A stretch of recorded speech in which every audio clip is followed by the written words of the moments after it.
This week on International Roundup, KTN, Dennis Asserton partnership with Vauri. We begin from the Democratic Republic of Congo, where health workers are calling on the international community and is asking for help. Why exactly? Because they say that the medical services in the country has been overwhelmed due to the Ebola crisis that is in the eastern DRC. This is that story.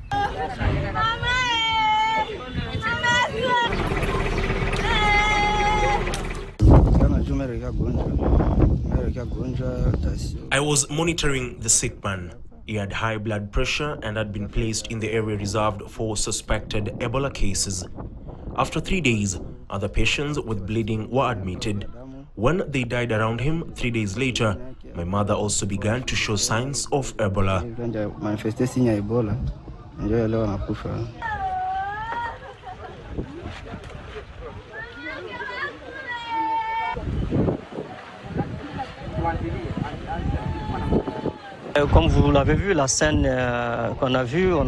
As you saw, we found patients who had died and their bodies are being managed according to the established protocol. It is difficult and tenable situation for the communities and difficult for us healthcare workers as well. But we are coping with our mobilization capacity and our expertise. Obviously, as I said, the situation is already fragile. Healthcare systems are already strained by the current circumstances, and therefore an urgent international mobilization of the international community and financial partners is absolutely essential to address this spreading epidemic. De la communauté internationale, des partenaires financiers pour faire face à cette épidémie qui est en train de s'étendre.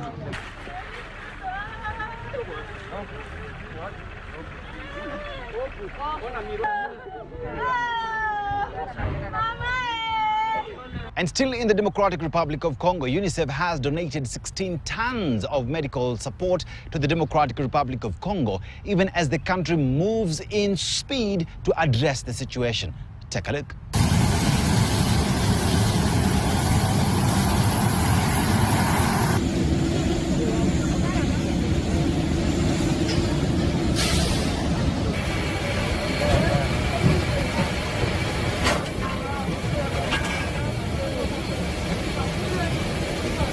Au niveau de la réponse, nous avons déjà fait les évaluations. Comme vous le savez. Regarding the response, we have already conducted assessments. We now have support from our various partners. Today, UNICEF is providing us with 16 tons of supplies. Others have already provided supplies. We are currently working to establish all the structures of the response so that every pillar is functioning, from surveillance to communication, together with the involvement of the community, because nothing can be done without community involvement. We believe that with everyone's involvement, the government's commitment and the provincial government support, we will be able to end this epidemic in a short time. Pensons qu'avec l'implication des uns et des autres et aussi la volonté du gouvernement et pourquoi pas aussi l'engagement des gouvernements provinciaux, nous arrivons à mettre fin à cette épidémie dans les meilleurs délais.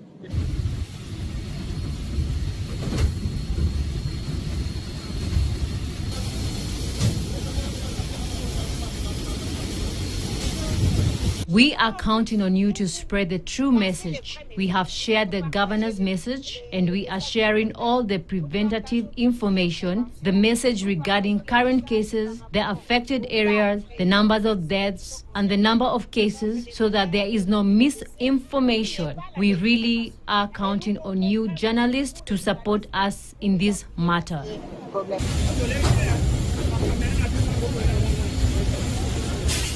And still in the Democratic Republic of Congo, but this time round, it is information that is coming from WHO and Director General Dr. Tedros Ghebreyesus Adhanom has said that whilst this is a regional emergency, it has not yet escalated to become a global pandemic. However, is calling upon the governments and all the stakeholders to move in earnest to address the situation. Early on Sunday, I declared a public health emergency of international concern over an epidemic of Ebola disease in the Democratic Republic of the Congo and Uganda. This is the first time a Director General has declared a FIC before convening an emergency committee. I took this step in accordance with Article 12 of the International Health Regulations after consulting the Ministers of Health of DRC and Uganda and in view of the need for urgent action. I determined that the situation was not a pandemic emergency, which is the new and highest classification under the amended International Health Regulations. So far, 51 cases have been confirmed in the DRC, in the northern provinces of Ituri and North Kivu, including in the cities of Bunia and Goma. Although we know the scale of the epidemic in DRC is much larger. Very well, now let's talk about energy. And these, to be specific, is about nuclear energy. A lot of resources, you talk about uranium, is found right here in the continent in Africa. And this is why energy ministers and leaders from the continent during the Energy Summit in Kigali, Rwanda, said that nuclear energy will not be imported, that Africa must have sovereignty on its resources.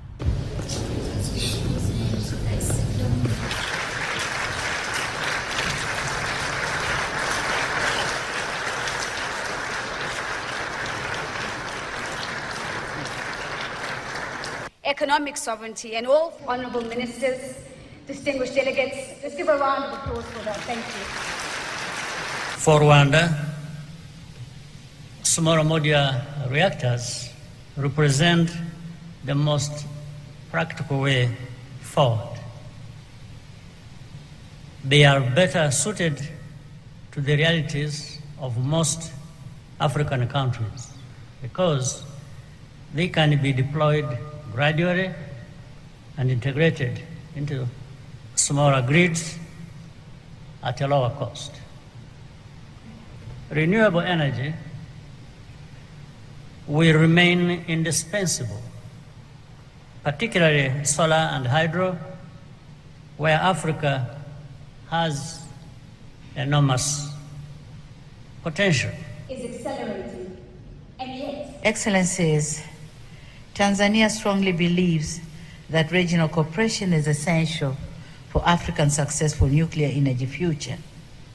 Thanks to President Kagame for championing the coordination of the nuclear agenda in Africa. Thank you very much, Mr. President. Now, South Africa is on the red. One would ask why. Because there were floods, and the floods have interfered with agriculture in the country, including supply chain. They're saying something must be done before this becomes a problem. A little bit later, take a look.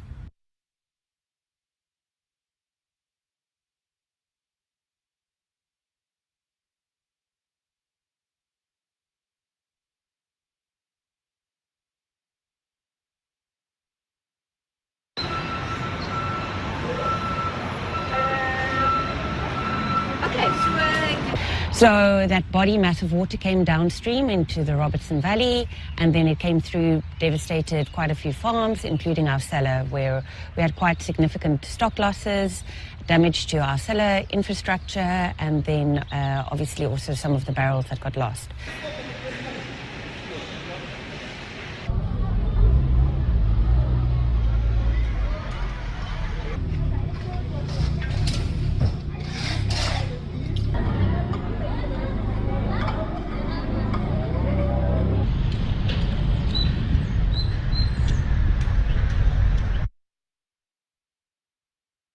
It's a painful business, and it's not nice seeing your business like this, but we'll have to do it, otherwise you lose it.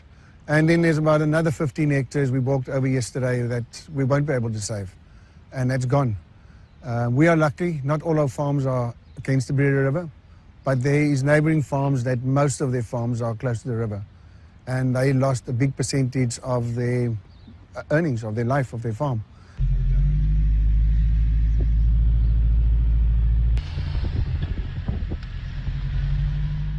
And we are in France, where President Emmanuel Macron welcomed the Papua New Guinea Prime Minister together with the First Lady. This meeting coming as a moment or a point of reciprocity as President Macron had visited Papua New Guinea way back in 2023. This is meant to enhance bilateral relations between the two countries.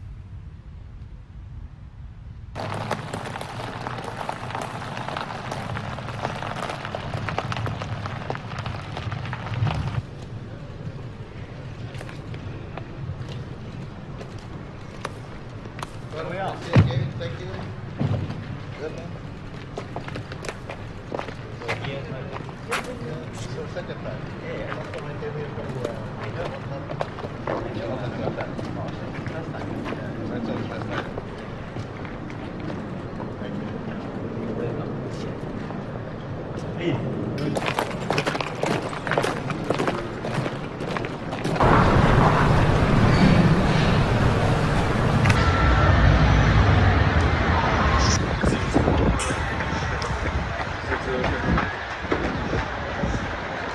Now, last week we talked about US President Donald Trump receiving a red carpet in China.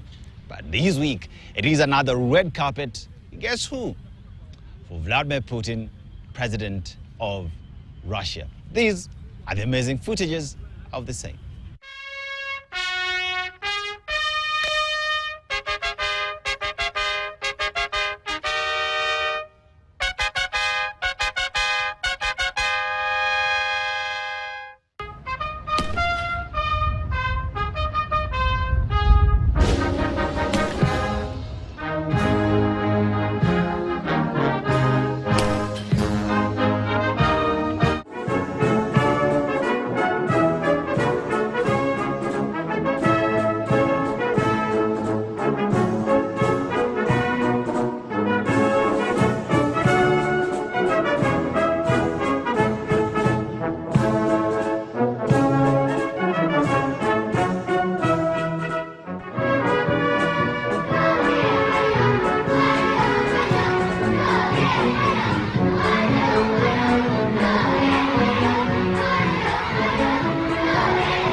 Now, with President Putin in China meeting with his counterpart, President Xi Jinping, one thing was factual, that the two would sit and discuss various issues, including matters to do with bilateral agreements. This is the story as the two friends continue to strengthen their bond.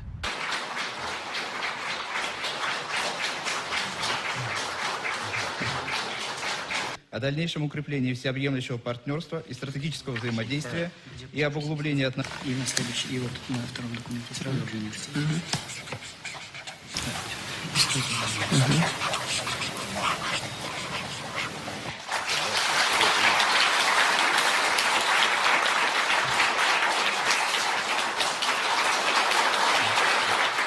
For a very long time, bilateral relations between different countries have been on what is it I'm getting in terms of trade, import and export. But this time round, President Xi Jinping and President Vladimir Putin of Russia have said that as they continue to expand their bilateral relations, these will include in the education sector.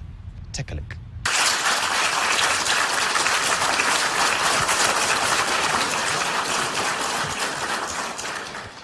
Уважаемый председатель Си Цзиньпинь, дамы и господа. Dear President Xi Jinping, ladies and gentlemen, friends, first of all, I'd like to emphasize that I fully agree with my friend, the esteemed Mr. Xi Jinping. We are launching, undoubtedly, a landmark and important joint initiative to conduct the Years of Education. This is already the 10th interstate cross project implemented by Russia and China, which we traditionally dedicate to one of the integral components of the comprehensive partnership and strategic cooperation between our countries. Both Russia and China understand that quality education forms the foundation for the developments of the individual and society as a whole, for self-realization and professional growth. Otherwise, economic progress can't be achieved, and it is impossible to create a truly united, strong and genuinely sovereign state. I will quote the statement of the outstanding Russian teacher Konstantin Dmitrievich Ushinsky. One of the main tasks of education is to introduce new generations into the common cause of humanity, It's endless striving for absolute good. I am sure that our Chinese friends share this approach. Our countries will continue to work to deepen education cooperation, relying on the accumulated solid experience of mutually beneficial and mutually enriching collaboration. Уверен, что и китайские друзья разделяют такой подход. There is one thing that stands out in the wild today, and it is not in a positive note, because the Strait of Hormuz still remains a battleground, and this has affected flow of oil, especially to China. Why? Because 20% of fuel consumed in China comes from the Strait of Hormuz. Now, Putin, the president of Russia, has said that it will do everything to ensure that China's supply of oil and gas is not interrupted. Take a look. Уважаемый председатель Си Цзиньпинь, дамы и господа, друзья, прежде всего... President Xi Jinping of the People's Republic of China. Ladies and gentlemen, friends, first of all, I'd like to express my sincere gratitude to our friend, President Xi Jinping of the People's Republic of China, and to all our Chinese colleagues for the warm and cordial welcome extended to the Russian delegation. This official visit is taking place in an anniversary year for Russian-Chinese relations. 25 years ago, the crucial interstate treaty of the good neighborliness and friendly cooperation was signed, thereby laying a solid foundation for the comprehensive development of a comprehensive partnership and strategic cooperation between our two countries. And now, Russian-Chinese relations have reached a truly unprecedented level and continue to develop. At the same time, our relations are self-sufficient, do not depend on the current global situation between countries, and peoples should be built today. As geopolitics continue to play out and bilateral relations becoming a key conversation and negotiations in these meetings that we see, now President Xi Jinping has said that Russian citizens will have visa-free status as they go to China until 2027. What does this mean? Movement of people from China to Russia and back will be easier.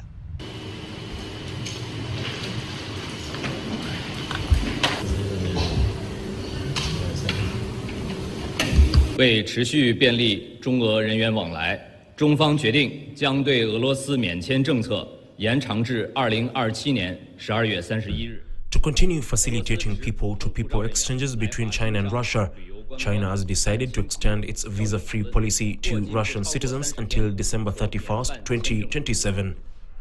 Russian citizens holding ordinary passports may enter China without a visa for business, tourism, family visits or exchange visits, provided their stay does not exceed 30 days. Under the strategic guidance of the two heads of state, China-Russia relations have maintained a high level of development. China is willing to work with Russia to continuously enhance the convenience of people-to-people exchanges between the two countries, thereby injecting more momentum into the development of the China-Russia comprehensive strategic partnership of coordination for a new era. Now think about this. You have your own culture that is doing very well in your country. But you go to a different country and they embrace that culture, and that becomes a viral sensation, not in your country, but in this other country. This is the story of Russian culture being embraced in China, with children going viral, enjoying the same.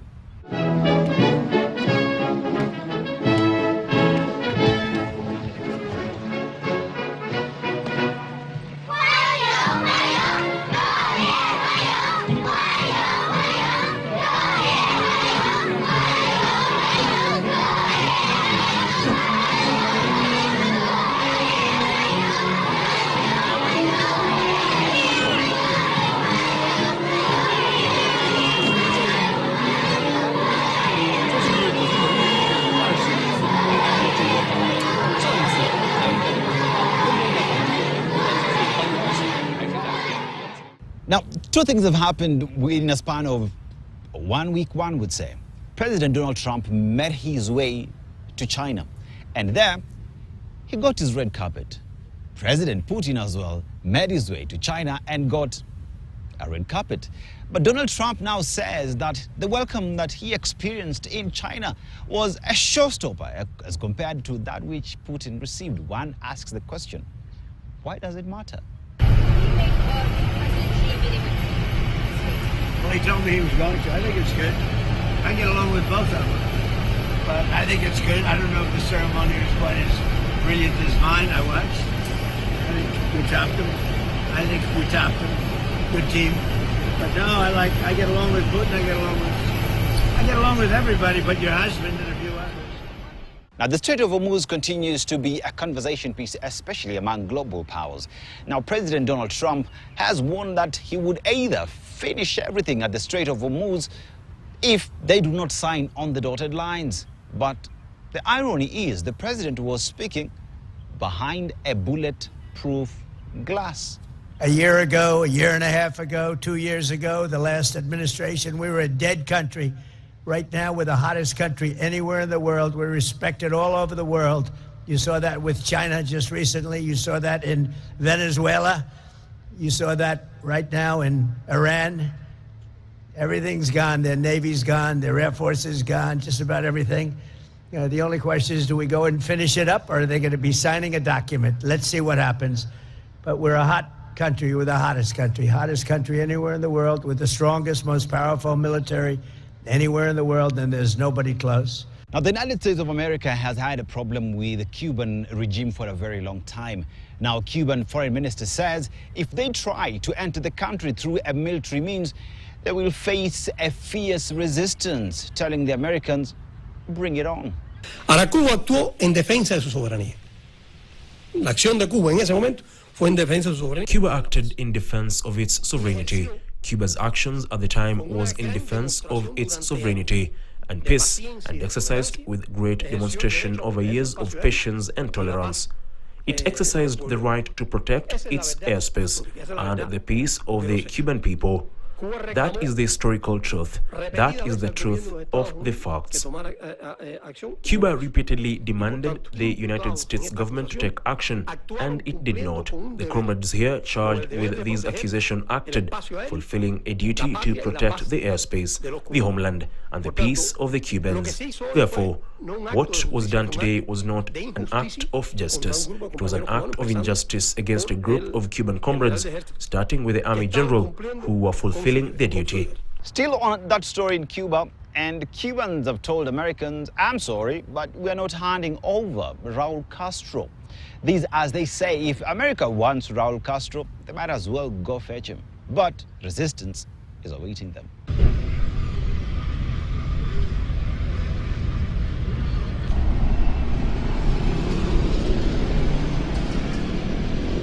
I think right off the bat that it is an outrage, like many that these people do, which they constantly do, and then that with people with so much moral standing, so much prestige, so many things, and the history that Cuba has is immoral.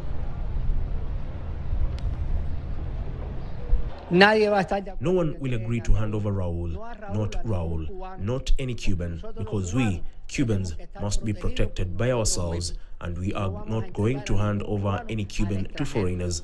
And we are finally in South Korea. Beautiful country with beautiful people. But here, it is about a kingdom of roses. Why, one would ask? Because millions of flowers was being showcased in the streets of South Korea in the Samcheok festival. This is the story of how blooms will just make you smile.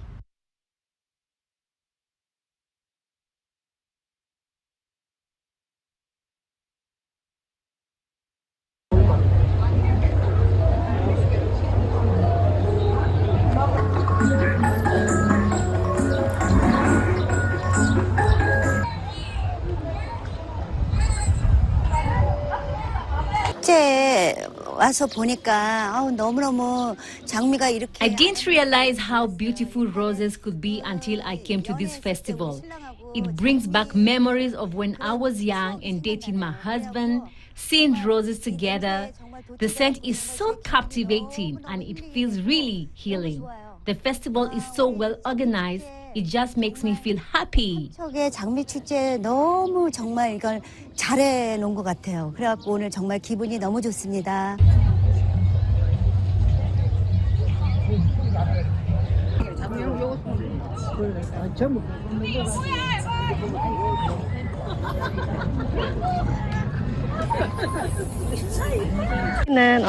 It's my first time coming to Samcheok from Ganyung, and I really love it. We came to the Rose Festival to make special memories for my child's birthday, and we were able to take lots of photos and enjoy some food. It turned out to be really, really great experience.